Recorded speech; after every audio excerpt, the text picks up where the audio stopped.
I want to tell you about an essential vitamin you've probably never heard of. If you're a parent or plan to be one, it might be more important to your child's growth than all other vitamins combined, and only you, a parent, can provide it. I call it vitamin N, the word no. More and more children, I find, are suffering from vitamin N deficiency, and they, their parents, and our entire culture are paying the price. Let me illustrate my point with a story that's quite typical. A father, I'll call him Bill, gave his son, age 5, pretty much everything the little boy asked for. Like most parents, Bill wanted more than anything for his son to be happy, but he wasn't. Instead, he was petulant, moody, and often sullen.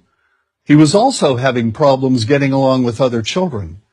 In addition, he was very demanding and rarely, if ever, expressed any appreciation, let alone gratitude, for all the things Bill and his wife were giving him. Was his son depressed, Bill wanted to know? Did he need therapy? His son, I told him, was suffering the predictable ill effects of being overindulged. What he needed was a healthy and steady dose of vitamin N. Overindulgence, a deficiency of vitamin N, leads to its own form of addiction.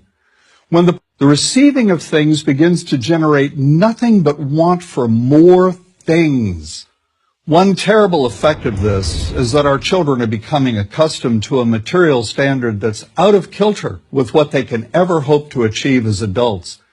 Consider also that many, if not most, children attain this level of affluence not by working, sacrificing, or doing their best, but by whining, demanding, and manipulating. So in the process of inflating their material expectations, we also teach children that something can be had for next to nothing. Not only is that a falsehood, it's also one of the most dangerous, destructive attitudes a person can acquire. This may go a long way toward explaining why the mental health of children in the 1950s, when kids got a lot less, was significantly better than the mental health of today's kids. Since the 50s, and especially in the last few decades, as indulgence has become the parenting norm, the rates of child and teen depression have skyrocketed. Children who grow up believing in the something for nothing fairy tale are likely to become emotionally stunted, self-centered adults. Then, when they themselves become parents, they're likely to overdose their children with material things. The piles of toys, plushies, and gadgets one finds scattered around most households. In that way, overindulgence, a deficiency of vitamin N, becomes an inherited disease, an addiction passed from one generation to the next. This also explains why children who get too much of what they want rarely take proper care of anything they have. Why should they? After all, experience tells them that more is always on the way. Children deserve better. They deserve to have parents attend to their needs for protection, affection, and direction.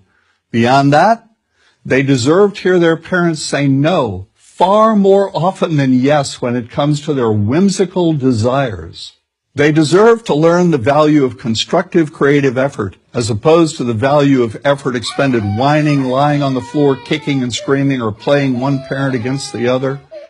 They deserve to learn that work is the only truly fulfilling way of getting anything of value in life, and that the harder they work, the more ultimately fulfilling the outcome.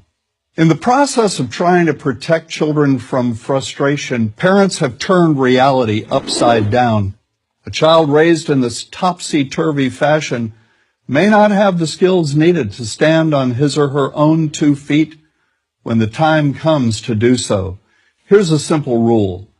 Turn your children's world right side up by giving them all of what they truly need, but no more than 25% of what they simply want.